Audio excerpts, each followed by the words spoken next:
soft power ele foi cunhado a partir de um autor americano chamado Joseph Nye, né? A partir dali, ele está traçando, obviamente, ele está pensando em estados, tudo bem, mas a gente pode incluir isso para outros atores, talvez até como empresas, organizações, enfim, a gente pode incluir esse conceito a partir da perspectiva de que pode convencer o outro a fazer o que se quer sem ter que obrigá-lo. Que é justamente essa forma sutil e suave como você vende uma ideia de poder. O soft power ele te convence a partir de uma construção de imagem, de uma construção de ideias, de estereótipos. O próprio nome diz, é suave, não é uma coisa brusca, não é uma coisa rígida.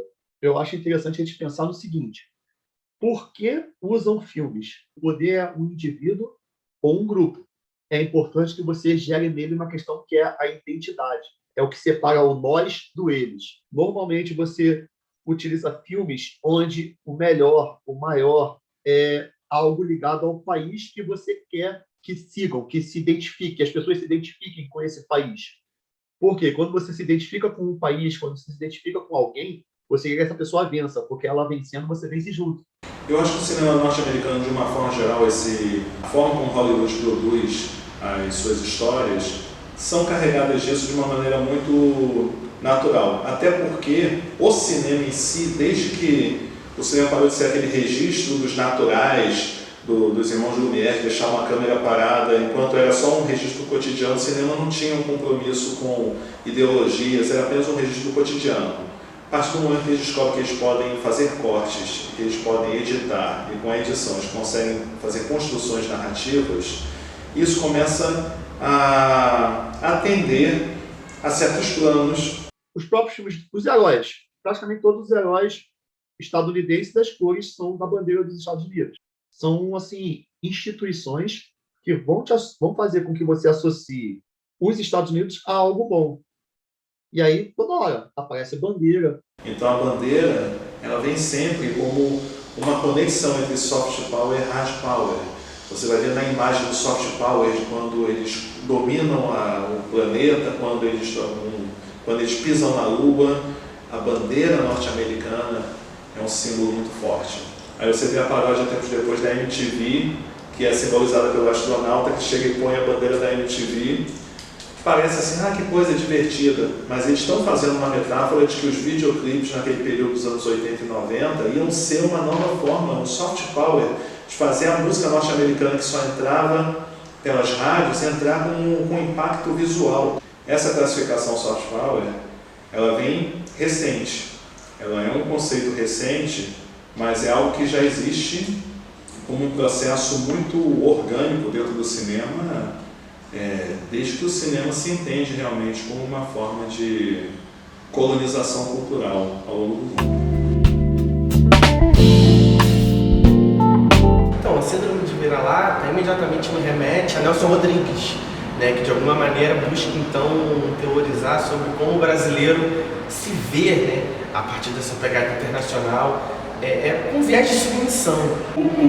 A relação que a gente pode traçar é justamente essa. A gente às vezes não consegue perceber essa influência indireta que o soft power tem sobre a sociedade, né? Pelo menos não fica num pensamento crítico da população, né? Que muitas vezes nem percebe esse processo, mas que no fundo existe uma forte interferência, né? de como essas relações hoje produzidas de poder no mundo acabam inferiorizando, né, alguns grupos sociais, trazendo à tona essa questão do síndrome de vira-lata. Usa esse termo muito específico, vira-lata, para falar como o próprio país tem uma baixa autoestima e se detona diante dos demais. E vira-lata mexendo um pouco com uma provocação sobre algo que sempre foi um tabu no Brasil, que é a coisa da mestiçagem. Geralmente na comédia a gente vê isso, a gente vê a comédia escrachando o jeitinho brasileiro, a corrupção no Brasil. O brasileiro diz que a gente ri da nossa própria desgraça, né? A gente percebe, a gente ri da nossa própria desgraça. E, geralmente, quando nós produzimos alguma coisa, nós produzimos mostrando aspectos negativos.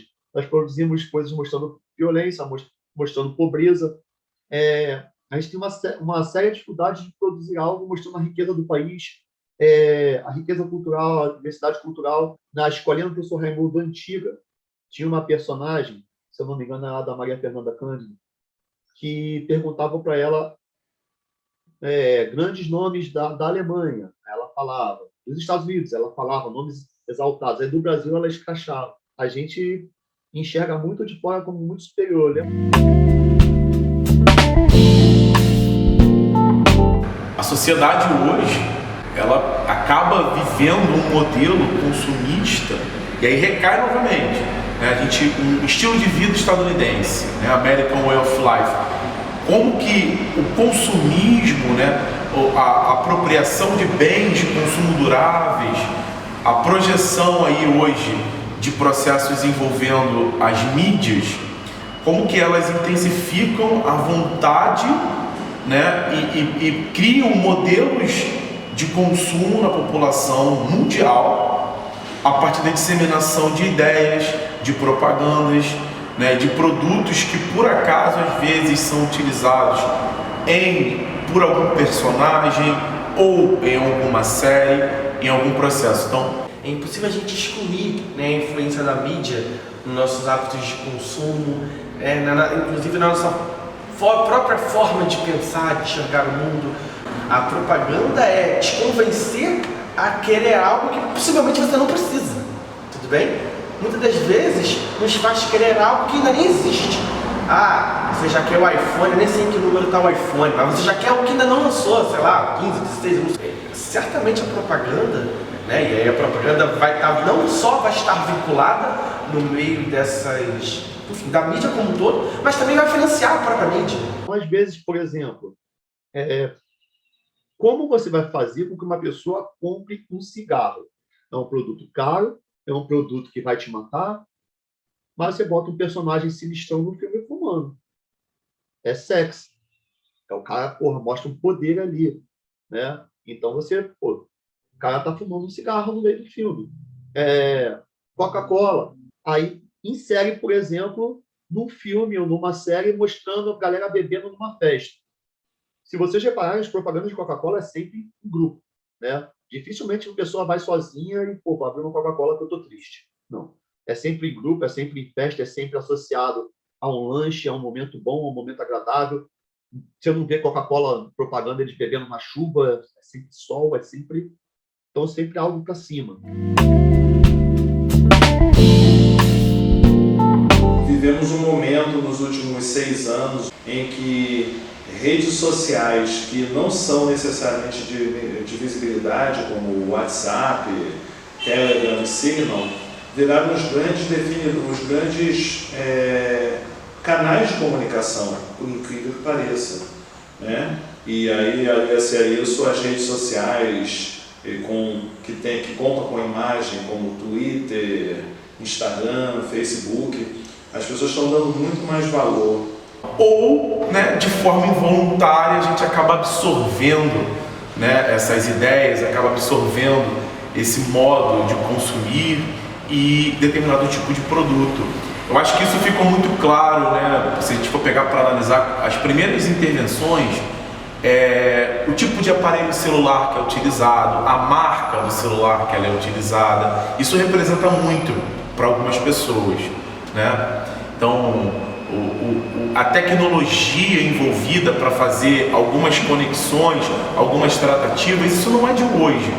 Mas acho que hoje a mídia vem, de fato, ganhando esse papel, né, e trabalhando boa parte dela para esta função. Então, acredito que existe uma relação intrínseca aí, pelo menos de uma boa parte da mídia, né, da mídia voltada para esse âmbito mais marqueteiro. Essa promoção que é a palavra que o Google, do produto do Google, o YouTube, né? Você cria o conteúdo, né? Fazer você achar que é o próprio criador de conteúdo. E aí, quando eu falo você achar, não quer dizer que não tenham autores, pessoas que entendem a lógica e criam com autonomia. Mas criam com autonomia dentro de um formato pré-estabelecido. Esse formato pré-estabelecido é pensado. Você pode ser a mais criativa ou mais criativo criador de conteúdos de redes sociais, mas se você não fizer isso baseado num formato que é estabelecido, que conta com algoritmos, que conta com regrinhas que fazem com que seu produto maravilhoso, a sua melhor piada, a sua melhor dancinha seja entregue ou não para o maior número de pessoas, você não tem esse poder. Esse plano de poder é tudo sobre poder. É algo que quanto mais a gente tenta entender, mais nos deprime, porque não precisava ser algo tão cruel assim.